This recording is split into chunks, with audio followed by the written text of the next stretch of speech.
शादी के दूसरे दिन मेरे बहनोई मेरी बहन को मिलवाने हमारे घर ले आए। मैंने अपनी बहन और बहनोई के लिए मजे मजे के खाने बनाए थे। बहनोई ने जाते वक्त एक लिफाफा मुझे पकड़ा दिया और बोले, ये तुम्हारा गिफ्ट है। तुम शादी वाले दिन बहुत खूबसूरत लग रही थी और तुमने हमारी दावत भी बड़े शानदार तरीके से की है। मैंने वो लिफाफा लेकर रख लिया। कुछ दिनों बाद मेरी भी शादी थी, इसलिए मैं शादी में मसरूफ हो गई और शादी के बाद वो लिफाफा अपने साथ ले गई। शादी के बाद मैंने बड़े फख्र से वो लिफाफा अपने शोहर को दिखाया और बताया कि ये मुझे गिफ्ट मिला था। मेरे शोहर ने जैसे ही उस लिफाफे को खोलकर देखा तो उनका खून खोलने लगा। गुस्से से उनकी आंखें लाल हो गईं। उन्होंने उसी वक्त मेरे मुंह पर थप्पड़ मारकर मुझे तलाक दे दी और घर से निकाल दिया। मैंने उनके हाथ से वो लिफाफा खींचकर देखा तो मेरे पांव तले से जमीन निकल गई, क्योंकि उसमें तो मेरा नाम कशमाला है। हम दो बहनें थीं और हम लोग दादी अम्मा के घर चचा के साथ रहते थे। फुफ्फो ने भी अपनी पसंद से शादी की थी। शादी के शुरू के दिनों में तो फुफ्फो की सास का रवैया ठीक रहा, मगर जैसे ही दिन गुजरने लगे फुफ्फो की सास बात बात पर उन्हें बातें सुनाती और घर में जो नौकर चाकर थे फुफ्फो की सास ने उन सबकी छुट्टी करा दी और घर का सारा काम फुफ्फो के सर पर डाल दिया था। मेरे फूफा अपनी माँ के इस जुल्म पर कुछ ना बोलते और ना ही अपनी बीवी को घर में उसका मकाम दिला सके। शादी को 2 दिन ही गुजरे थे और फुफ्फो की सास ने अपना आप दिखाना शुरू कर दिया। जब रिश्ते लेने आए थे तब उन्हें देखकर ऐसा नहीं लगता था कि उस औरत जैसी नफीस और खुश इखलाक औरत कहीं नहीं होगी। उस वक्त उनकी बातों से और लहजे से शहद टपक रहा था और उन्होंने इतनी मीठी जुबान इस्तेमाल की थी। अब्बा, चचा और मेरी दादी अम्मा, घर में सभी लोग बहुत खुश थे और फुफ्फो की पसंद की दाद दे रहे थे। मगर किसी ने ये नहीं सोचा कि चट मंगनी पट ब्याह वाले रिश्तों में कोई न कोई वजह जरूर होती है और वो औरत जो नजर आ रही है ऐसे है भी या नहीं। बस उनके जाहिरी इखलाक को देखकर सब इत्मीनान से बैठ गए। अचानक चच्ची ने फुफ्फो से कहा, शर्मीन, तुमने तो बड़ा हाथ मारा है। यकीनन अदाएं दिखाकर लड़के को फंसाया होगा। अम्मा ने चच्ची को टोका और कहा कि बस कर दें, इसकी खुशी में खुश नहीं हो सकती तो बातें बनाने की भी जरूरत नहीं। चच्ची से ये बर्दाश्त ना हुआ और चच्ची लगी ड्रामे करने। हाय हाय, मैं कौन सा अपनी नंद की दुश्मन हूँ, मैंने तो इसे ऐसे ही कहा था और भाभी तुम तो मेरे पीछे ही पड़ गई। उस पर चच्चा ने कहा, अब लड़ना बस कर दो और जाकर बच्चों को देखो वो क्या कर रहे हैं। चच्ची बड़बड़ाते हुए कमरे से निकल गईं। फुफ्फो की सास शादी की तारीख जल्द तय करने पर बाजिद थीं और फिर सबकी रजामंदी से तारीख रख दी गई। फुफ्फो चंद दिनों में रुखसत होकर ससुराल चली गईं और जब शादी के बाद फुफ्फो को लेने गए तो उनकी सास ने ये कहकर जवाब दे दिया, जब बहनें बेटियां ब्याह दी जाती हैं तो उनको घर बसाने देते हैं, ना कि उनके पीछे ऐसे ही चले आते हैं कि अब वो कैसी होगी, सास का रवैया कैसा है, मियाँ कहीं घुमाने लेकर गया है या अभी तक घर में ही कैद करके रखा हुआ है। फुप्पो की सास के इस बदलते रवैये को देखकर सब परेशान हो गए। अम्मा ने कहा, देखिए बहन, आप गलत समझ रही हैं। शादी को अभी दिन ही कितने हुए हैं।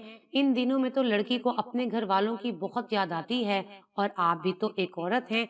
ये वक्त आपने भी देखा होगा, इसलिए आपको चाहिए कि बात को समझें। इतना कहना था कि फुप्पो की सास आपे से बाहर हो गई। कहने लगी, अब तुम मुझे बताओगी कि मुझे क्या करना है और क्या नहीं। जाओ बीबी, अपने घर का रास्ता लो और अगर इतनी ही मोहब्बत है तो इसे अभी और इसी वक्त अपने साथ ले जाओ। मेरे बेटे को कमी नहीं है लड़कियों की। अब्बा ने कहा, बहन जी, आप गुस्सा ना करें, हम चले जाते हैं।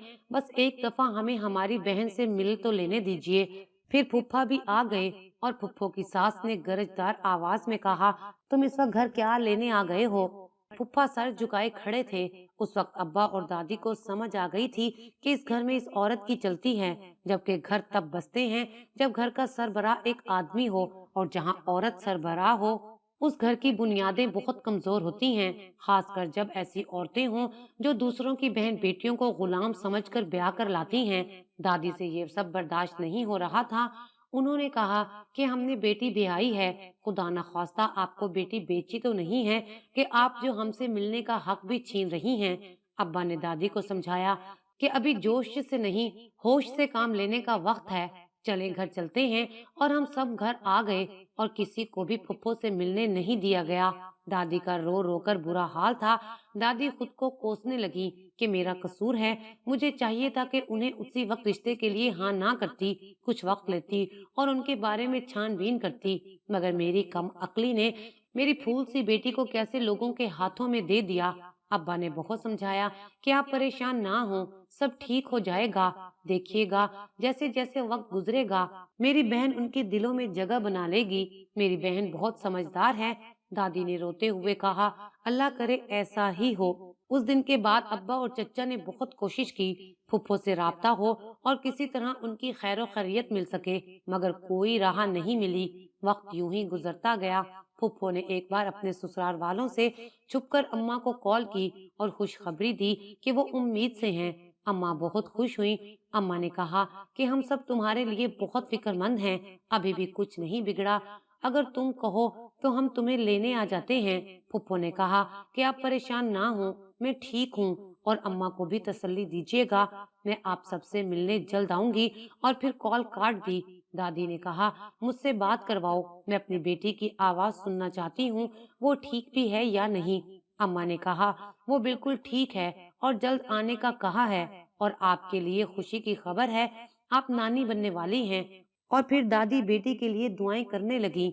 वहां खड़ी चच्ची ने मौका ना देखा कि खुशी की खबर आई है, उल्टा फुफ्फो के मामले को मजीद बिगाड़ कर कहने लगी कि अब पछतावे और सर पीटने का क्या फायदा, आपकी बेटी ने अपनी मर्जी से शादी की थी, अब वो लोग जैसे भी हैं उसे गुजारा करना ही होगा, उसका घर है और अब जिए या मरे हमारा उससे क्या ताल्लुक। तब चचा ने चची को थप्पड़ रसीद किया और कहा कि अगर कुछ अच्छा नहीं बोल सकती तो बुरा कहने का भी तुम्हें कोई हक नहीं, दफा हो जाओ अपने कमरे में। चची की बातें सुनकर दादी की तबीयत मजीद बिगड़ गई। टेंशन की वजह से उनका बीपी हाई हो गया। शाम को दादी की तबीयत संभली तो अब्बा ने घर में सबसे कहा कि कोई ऊंची आवाज में बोलेगा भी नहीं और ना ही कोई परेशानी वाली बात की जाएगी। चचा ने अब्बा से कहा कि शर्मीन से मिलना होगा, अम्मा की तबीयत शर्मीन से मिलने से ही बेहतर होगी, अम्मा ने उसकी बहुत टेंशन ली है।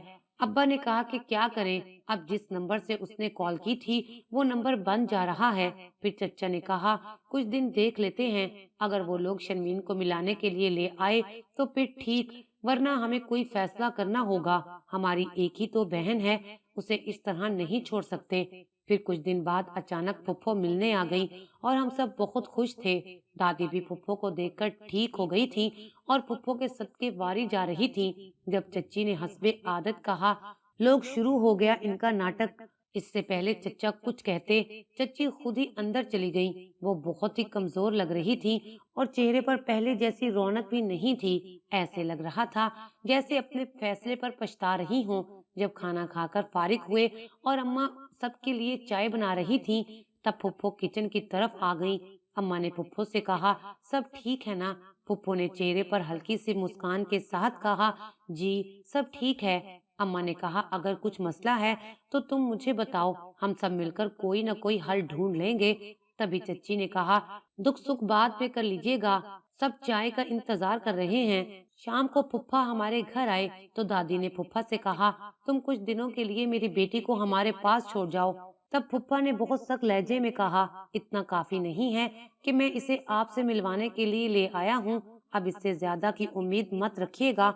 और फुफ्फो को लेकर चले गए। उस दिन के बाद से कभी कभार फुफ्फो से फोन पर बात हो जाती थी। उनकी सास उन्हें दिन रात तंग करती रहती थी क्योंकि फुफ्फो की सास शुरू से ही उन्हें नापसंद करती थी। उन्हें तो एक बेजुबान बहू चाहिए थी। फिर कुछ दिनों बाद फुफ्फो की अपनी सास से इतनी जोर की लड़ाई हुई कि फुफ्फो की सास उन्हें घर से निकाल रही थी। तब अचानक से ऊपर से फुफ्फा आ गए और कहा कि ये मेरी बीवी है, कोई जर खरीद गुलाम नहीं। शादी के पहले दिन से लेकर अब तक आपने इसे मुलाजमों की तरह काम करवाया है, जो आप कहती रही वो चुपचाप करती रही, कभी सवाल नहीं किया और उसने सिले में आपसे कुछ भी नहीं मांगा था। फुफ्फा का इस तरह अपनी बीवी के हक में बोलना फुफ्फो की सास से बर्दाश्त ना हुआ। कहने लगी तुम मेरे बेटे हो, तुमने तो कभी मेरे सामने आंख तक नहीं उठाई थी और आज जुबान चला रहे हो, वो भी इस 2 टके की लड़की की खातिर। फुप्पो की सास ने कहा, बस अब बहुत हुआ, तुम अभी और इसी वक्त इसे तलाक दोगे। फूफा ने कहा, मैं ऐसा कुछ नहीं करूंगा। उन्होंने कहा, ठीक है, ना करो, फिर मैं भी इसका वो हशर करूंगी कि तुम किसी को मुंह दिखाने के काबिल नहीं रहोगे। तब फूफा ने कहा, आप जो कर सकती हैं कर लें, और वो फुप्पो को लेकर हमारे पास आ गए। दादी की तबीयत बहुत खराब थी, वो अपनी आखिरी सांसें ले रही थीं। फुप्पो को यूं अचानक देखकर उनके चेहरे पर एक मुस्कान आई थी और फिर दादी दुनिया से चली गईं। वक्त यूं ही गुजरता रहा। दादी को गए 5 साल हो चुके थे और फुप्पो अपने शोहर के साथ दूसरे शहर में किराए पर रह रही थीं। वो कभी कभार आकर मिल जाती थीं। सब अपनी अपनी जिंदगियों में मसरूफ हो गए थे और मेरी बहन कॉलेज जाती थी। हर घर की तरह हमारे घर में भी अपनी अपनी औलादों को लेकर झगड़ा रहता था। चच्ची की भी एक बेटी थी और बिल्कुल चच्ची पर गई थी। चच्चा ने बहुत कोशिश की वो पढ़ लिख ले, मगर चच्ची ने उसकी तरबियत ही ऐसी की थी, उसे यही सबक देती रहती थी कि जिस कॉलेज में तुम्हारे ताया की बेटियां हैं, तुम्हें उनसे बेहतर कॉलेज में पढ़ना है और उनसे बेहतर पहनना और ओढ़ना है। चच्ची ने हमसे मुकाबले में और हम लोगों को नीचा दिखाने में पीएचडी कर रखी थी। पता नहीं कहाँ से वो उल्टी सीधी तरकीबें निकाल लेती। एक दफा मेरी बहन के रिश्ते के लिए कुछ लोग आए थे। उन्हें मेरी बहन पहली नजर में ही अच्छी लगी थी। चच्ची उसी वक्त अपनी बेटी को खूब बना सजा कर उन लोगों के सामने ले आई। अब्बू ने कहा, ये सब क्या है? तो चच्ची कहने लगी कि कुछ नहीं, बस वैसे ही मैंने सोचा कि ये लोग लड़की की कजन को भी देख ले। तभी मेरी बहन की होने वाली नंद ने कहा, आंटी जी, हम रिश्ता पक्का कर चुके हैं, आप भी मुंह मीठा कीजिए। और चच्ची लाल पीली होती हुई वहां से वापस चली गई। मेरी बहन के ससुराल में उसके होने वाले शोहर के अलावा उसकी एक ही नंद थी। अम्मा बहुत खुश थी कि छोटी सी फैमिली है। मेरी बहन की जिससे बात पक्की हुई थी वो बहुत खुश था और मैं उसकी खुशियों की लंबी उम्र की दुआएं करती थी। 2 माह बाद मेरी बहन की शादी की तारीख रख दी गई। मेरी बहन की जब से बात पक्की हुई थी वो बहुत खुश थी और मैं उसकी खुशियों की लंबी उम्र की दुआ किया करती थी। घर में खूब हल्ला गुल्ला हो रहा था और मुझे रौनक मेला बहुत पसंद था। अम्मा ने कहा कि शादी तुम्हारी बहन की है और पाँव तुम्हारे जमीन पर नहीं लग रहे, इतना उछलना कूदना अच्छी बात नहीं, मेरी मदद करो। और मैं अम्मा के साथ कमरे में जा रही थी जब मेरी कॉलेज की दोस्तें भी आ गईं। मैंने उन्हें ढोलकी पर बुलाया था। फिर अब्बा ने बाहर चाय लाने का कहा। मैं जल्दी जल्दी चाय देने जा रही थी जब किसी से टकरा गई और चाय से टकराने वाले के कपड़े खराब हो चुके थे। मैंने कहा, मिस्टर, देखकर नहीं चला जाता, आंखें घर छोड़कर आए हो क्या? लेकिन वो खामोश खड़ा मुझे देखकर मुस्कुराने लगा। कहने लगा, मोहतरमा, जिस रवानी से आपकी जुबान चल रही है, अगर आप इतना बता दें कि वॉशरूम किधर है तो मैं अपने कपड़े साफ कर लूं। मैंने चचा के छोटे बेटे को आवाज दी और उसे कहा कि इन साहब को वॉशरूम का रास्ता दिखाओ, और खुद जाकर अंदर दोबारा से चाय बनाने लगी। तभी एकदम से मेरे कानों में फुप्पो की आवाज पड़ी थी। मैं चाय छोड़कर उन्हें मिलने चली गई क्योंकि हम इतने लंबे अरसे बाद एक दूसरे से मिल रहे थे। वो बहुत खुश हुई और हम भी उन्हें इतने अरसे बाद देखकर बहुत खुश थे। अम्मा ने कहा, अपनी फुप्पो को कमरे में लेकर चलो, मैं आती हूँ। मैं फुप्पो को कमरे में छोड़कर वापस पलटी ही थी कि वही लड़का दोबारा से सामने आ गया। अब तो मेरा दिमाग घूम गया। मैंने कहा, मिस्टर, कोई और काम नहीं आपको सिवाय लड़कियों से टकराने के? इससे पहले कि वो मुझे जवाब देता, फुप्पो ने पीछे से आवाज दी, फुरकान बेटा, मैं इधर बैठी हूँ, तुम यहाँ आ जाओ। और मैं सर पीटने लगी क्योंकि ये तो मेरी फुप्पो का बेटा फुरकान था। रात हो चुकी थी, खूब गहमा गहमी थी। शादी पर मेरी मुलाकात मेरे होने वाले बहनोई के कजन से हुई। उसने मुझे देखकर खुद मेरी तरफ हाथ बढ़ाया।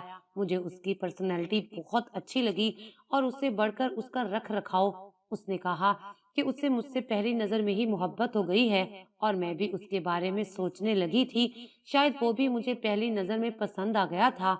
उसी रात को अम्मा ने मुझे कहा कि तुम्हें फुरकान कैसा लगा है? मैंने कहा, बस ठीक ही है। अम्मा ने कहा, मुझे तो बहुत अच्छा लगा है, बहुत समझदार सुलझा हुआ लड़का है। अम्मा की बात सुनकर मैंने कहा, मुझे क्यों बता रही हैं? अम्मा ने कहा कि तुम्हारी फुप्पो ने बातों बातों में तुम्हारी और फुरकान के रिश्ते की बात की है। میں نے سوچا ہے کہ تمہاری بہن کی شادی پر ہی تمہارا رشتہ بھی پکا کر دوں گی۔ میں اماں کی بات سن کر حیران رہ گئی اور کہا کہ میں اس سے شادی نہیں کرنا چاہتی۔ اماں نے کہا کیوں نہیں کرنی شادی؟ میں نے کہا میں کسی اور کو پسند کرتی ہوں، آپ انہیں منع کر دیں۔ اماں مجھے بازو سے پکڑ کر سائڈ پر لے گئی اور کہا تمہارا دماغ تو ٹھیک ہے نا؟ میں نے بھی صاف صاف کہہ دیا شادی کروں گی تو اپنی مرضی سے، ورنہ کبھی نہیں کروں گی۔ پھپھو نے سب سن لیا اور اماں سے کہا کہ آپ کشمالہ کے ساتھ زبردستی نہ کریں، جہاں یہ چاہتی ہے شادی کر دیں۔ پھپھو کے کہنے پر میں نے لڑکے کو بتا دیا اور اگلے دن سب کی رضامندی سے میرا بھی اس کے ساتھ رشتہ طے ہو گیا۔ یوں میری بہن کی شادی بھی ہو گئی۔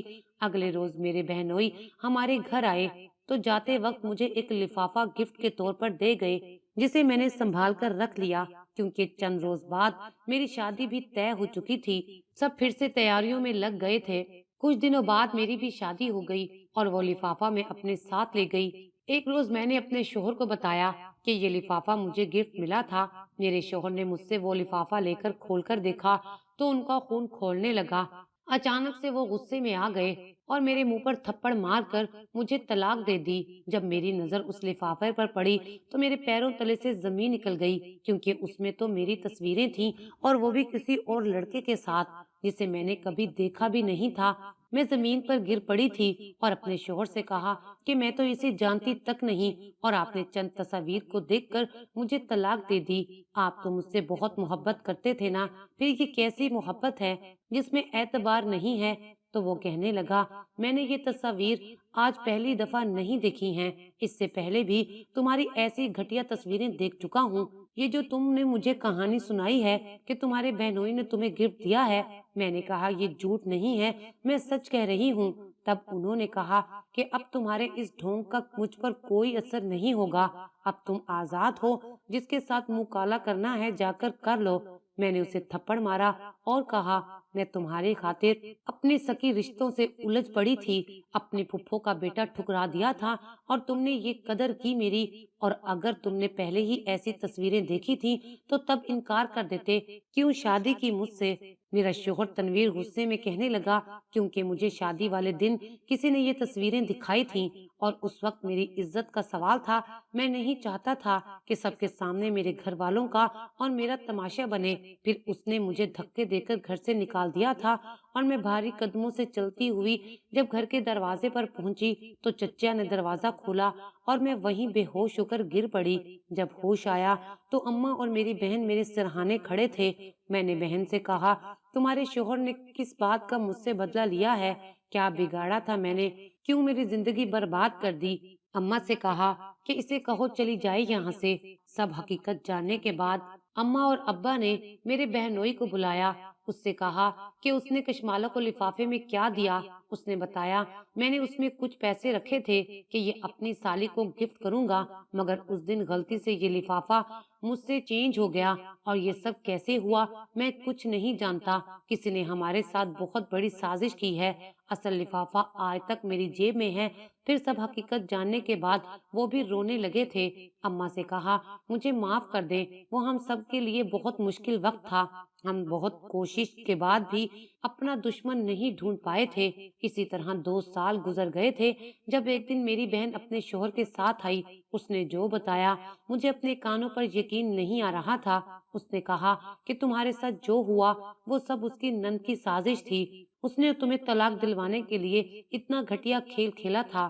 میری بہن نے کہا کہ اس کی نند کو جب پتا چلا کہ تنویر اور تمہارا رشتہ پکا ہو گیا ہے اور شادی بھی ہونے والی ہے، اسے یہ سب برداشت نہیں ہوا، کیونکہ وہ تنویر کو تب سے چاہتی تھی جب وہ دونوں اکٹھے کالج میں پڑھتے تھے، مگر تنویر یہ نہیں جانتا تھا کہ وہی اسے پسند کرنے لگی تھی۔ اور جب میرا بہنوئی دوسرے دن ہمارے گھر آیا تو میری نند نے بڑی چالاکی سے اس کے کپڑوں میں وہ لفافہ ڈال دیا تھا اور پھر دعوت کھانے کے بعد جاتے ہوئے غلطی سے وہ لفافہ تمہیں دے گیا تھا۔ یہ بات میری نند نے بتائی ہے۔ میرے بہنوئی بھی پاس بیٹھے ہوئے تھے، انہوں نے سر نہیں اٹھایا تھا۔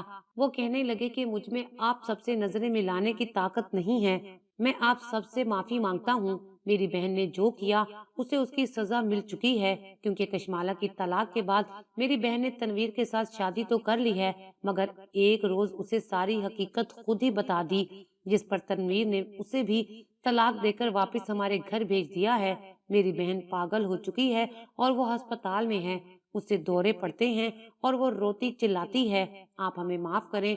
मैंने कहा, भाई, आपका इसमें कोई कसूर नहीं है। आपकी बहन को मैं माफ करती हूँ। फिर फुप्पो आ गई। अब्बा ने उन्हें सब कुछ बता दिया था। फुप्पो ने कहा कि इंसान को जब तक ठोकर ना लगे वो संभलता नहीं है, और जो कुछ हुआ ये उसका नसीब था। मगर अब सारी पिछली बातें भुला दें और मैं आपसे अपने बेटे फुरकान के लिए कशमाला का हाथ मांगती हूँ। और कुछ अरसे बाद मेरी शादी फुरकान से हो गई। मेरा शोहर बहुत अच्छा है, वो मेरा बहुत ख्याल रखते हैं और मैं फुप्पो की बहुत इज्जत करती हूँ। आज वक्त ने मुझे बहुत कुछ सिखा दिया था। जो फैसले माँ बाप अपनी औलाद के लिए करते हैं वो ही बेहतर होते हैं, और हमें चाहिए कि हम अपनी जिंदगी का ये अहम फैसला अपने माँ बाप पर छोड़ दें।